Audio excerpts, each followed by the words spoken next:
तो मुझे उम्मीद है कि आप लोगों ने 30 नंबर एक्सरसाइज जो है वो कंप्लीट कर ली होगी और अब हम 31 नंबर एक्सरसाइज की तरफ चलते हैं। तो इस एक्सरसाइज में ये कहते हैं कि no user add an if test to exercise number 28 to make sure the list of user is not empty. हमने जो यहाँ पर लास्ट एक्सरसाइज की है, एक्सरसाइज 30, तो ये उसका रेफरेंस दे रहे हैं। यहाँ पर 28 गलत लिखा हुआ है, 30 होना चाहिए। If the list is empty print the message we need to find some user. तो हमें यहाँ पर एक इफ कंडीशन लगानी है जिसमें हमें चेक करना है कि हमारे एरे के अंदर कोई यूजर ना हो, और अगर हमारा एरे एम्प्टी है तो हमें एक मैसेज प्रिंट करना है कि we need to find some user.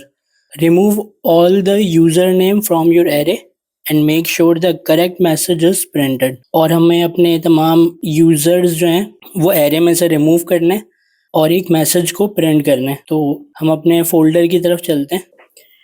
तो मैंने अपने फोल्डर का नाम जो है वो 31 नो यूज़र रखा है और मैं इस फोल्डर के अंदर एंटर करके आ गया हूँ। अब यहाँ पर मैं अपने VS कोड को ओपन कर रहा हूँ। तो हम विजुअल स्टूडियो कोड में आ चुके हैं और सबसे पहले मैं यहाँ से इसे क्लोज करूँगा। फिर मैं टर्मिनल यहाँ से ओपन करूँगा, न्यू टर्मिनल। फिर मैं यहाँ से कमांड प्रॉम्प्ट को सेलेक्ट कर रहा हूँ और मैं सबसे पहले यहाँ पर tsconfig की फ़ाइल बनाऊँगा। तो उसके लिए हमें यहाँ पर tsc space dash in it, तो मैं इसे एंटर करूँगा। तो आप देख सकते हैं यहाँ tsconfig.json की फ़ाइल बनकर आ चुकी है और अब हम package.json की फ़ाइल बनाएंगे। तो उसके लिए मैं यहाँ पर लिखूँगा npm space init space dash y। अब मैं इसे एंटर करूँगा। तो आप देख सकते हैं कि package.json की फ़ाइल यहाँ पर बनकर आ चुकी है। तो अब मैं पैकेज लॉक जेसन की फ़ाइल बनाऊँगा और उसके लिए हम यहाँ पर लिखेंगे npm space i space @types/node लिखेंगे और मैं इसे एंटर करूँगा। तो आप देख सकते हैं कि पैकेज लॉक जेसन और नोड मॉड्यूल्स का जो फोल्डर है वो बनकर आ चुका है। अब मैं यहाँ पर गेट इग्नोर की फ़ाइल बनाऊँगा। तो यहाँ पर हम लिखेंगे .get इग्नोर, एंटर। अब हम इस गेट इग्नोर की फाइल में अपने नोड मॉड्यूल्स का जो फोल्डर है उसके नाम को यहाँ से कॉपी करके गेट इग्नोर की फाइल के अंदर मैं पेस्ट कर दूंगा और इसे हम यहाँ से फाइल में जाकर सेव करवा देंगे। तो अब मैं अपनी टाइप स्क्रिप्ट की फ़ाइल बना लेता हूँ, लेकिन आज मैं आपको टाइप स्क्रिप्ट की फ़ाइल जो है वो अलग तरीके से बनाना सिखाता हूँ। आपके पास जो ये tsconfig json की फ़ाइल है, इसे आप क्लिक करेंगे तो आपके सामने जो है वो इस तरह tsconfig.json की फ़ाइल ओपन हो जाएगी। और जब आप इसके नीचे आते हैं और आपको लाइन नंबर 29 के अंदर ये रूट डायरेक्टरी मिलती है, तो आपने करना ये है कि इस रूट डायरेक्टरी को यहाँ से सेलेक्ट करके और अनकमेंट करना है।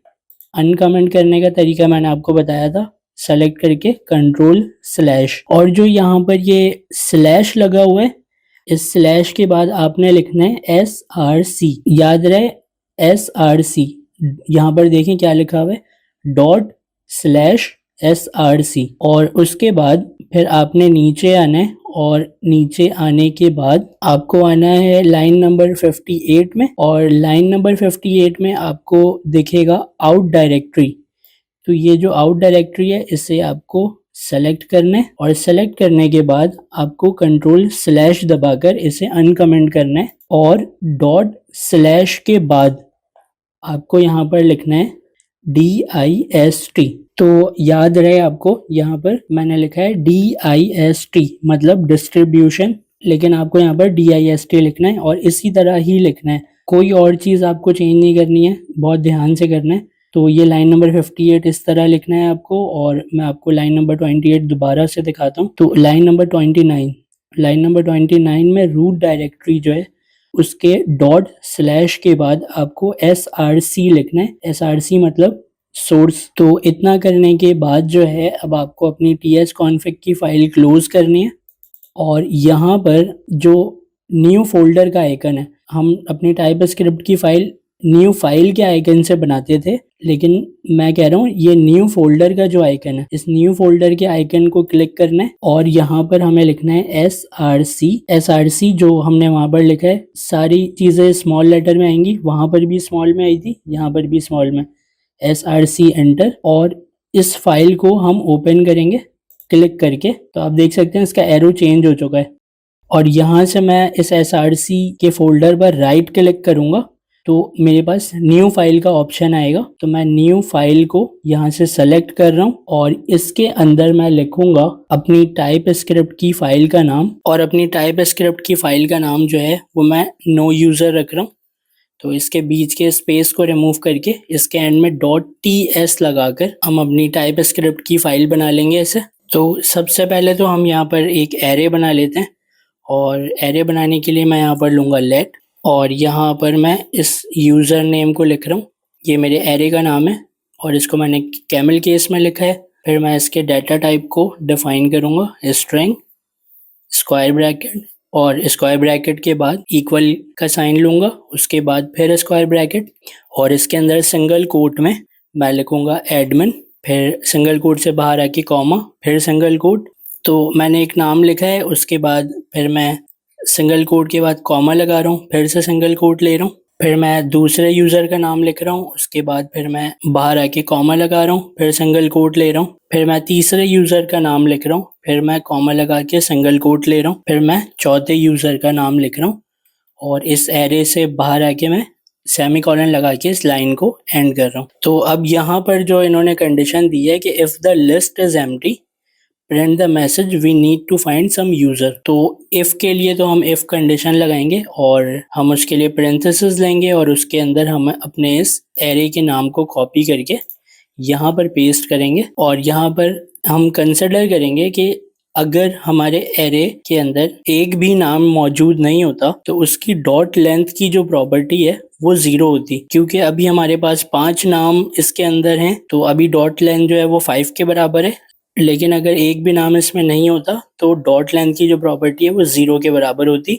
तो हम उसी कंडीशन को यूज़ करते हुए डॉट लेंथ अगर बराबर हो 0 के तो फिर कर्ली ब्रेसेस के अंदर हम लिखेंगे console डॉट लॉग ब्रैकेट के अंदर मैं सिंगल कोट ले रहा हूँ, और यहाँ से मैं अपने मैसेज को प्रिंट कर रहा हूँ we need to find some user, यहाँ से कॉपी करके यहाँ पर मैं पेस्ट कर रहा हूँ और इसके एंड में आके सेमीकोलन लगा रहा हूँ, we need to find some users. तो एक कंडीशन तो मेरी बन गई, और फिर ये कहते हैं कि remove all the user from your array and make sure the correct message is printed. तो हमें इंस्ट्रक्शन ये मिली है कि अपने एरे में से जितने भी यूज़र्स हैं उन सबको रिमूव कर दें। तो हम एल्स के कोड में यहाँ पर अपने इस एरे के नाम को यहाँ पर कॉपी करके पेस्ट कर लेते हैं, और इक्वल के निशान के बाद यहाँ पर मैं एम्प्टी एरे को रख देता हूँ और सेमीकोलन लगा के इस लाइन को एंड कर देते हैं।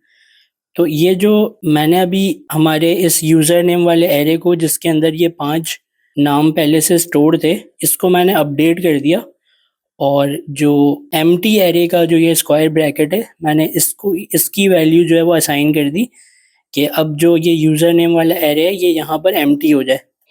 तो आप एरे को इस तरह भी खाली कर सकते हैं। उसके बाद console डॉट लॉग जिसके अंदर सिंगल कोट लूँगा मैं, और यहाँ पर मैं अपना एक मैसेज लिखूँगा। तो मैंने यहाँ पर लिखा है कि all user names has been removed, और इससे बाहर आके मैं चाहता हूँ कि यहाँ पर मैं प्लस दूँ, प्लस के साइन के बाद मैं यहाँ पर ये यूज़र नेम डॉट लेंथ को भी प्रिंट कराना चाहता हूँ ताकि हमें ये पता चले कि जो हमारी यूज़र नेम डॉट लेंथ की वैल्यू है वो 0 है।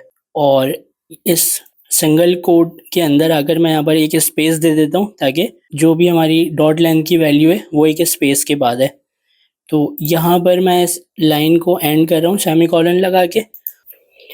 तो यहाँ से मैं अपने कमांड प्रॉम्प्ट को सेलेक्ट करूँगा और यहाँ पर मैं आकर लिखूँगा TSC और एंटर करूँगा ताकि मेरी फाइल जावा स्क्रिप्ट में कंपाइल हो जाए। और अपनी कंपाइलेशन को देखने के लिए मैं अपने ये DIST वाले फोल्डर पर राइट क्लिक करूँगा और ओपन इन इंटीग्रेटेड टर्मिनल पर क्लिक करके एक नया टर्मिनल पर आ जाऊँगा, और यहाँ पर मुझे लिखना है नोड जो मेरी फाइल का नाम है वो मैं यहाँ से कॉपी कर ले रहा हूँ, .js के साथ मैं इसे एंटर करूँगा।